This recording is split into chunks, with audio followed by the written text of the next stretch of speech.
Airspace बंद झाल्याबरोबर विशेषतः जे भारतीय पर्यटक किंवा वेगवेगळ्या व्यवसाय करता तिकडे गेलेले लोक आहेत, जे तिथले रेसिडेंट नाही आहेत, जे भारतात परत यायचं आहे, त्या लोकांचं मेसेजेस आपल्याला यायला लागले. आपण तात्काळ केंद्र सरकारच्या जी परराष्ट्र मंत्रालय आहे त्याच्याशी संपर्क केला.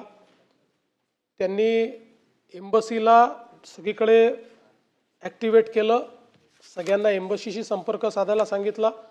पण आपल्याला याची कल्पना होती की नुसतं एम्बसीला संपर्क साधून हे होणार नाही, म्हणून आपल्या राज्याचे जे मदत व पुनर्वसन आपत्ती व्यवस्थापन मंत्री आहेत श्री गिरीश महाजन यांना आपण ती जबाबदारी दिली.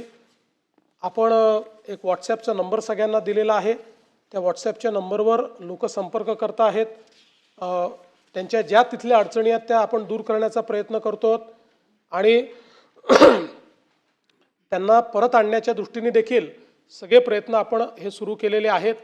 मुळामध्ये आपल्याला माहिती आहे की एअर इंडियाची विमानं आता हळूहळू त्या ठिकाणी जात आहेत आणि लोकांना परत आणत आहेत.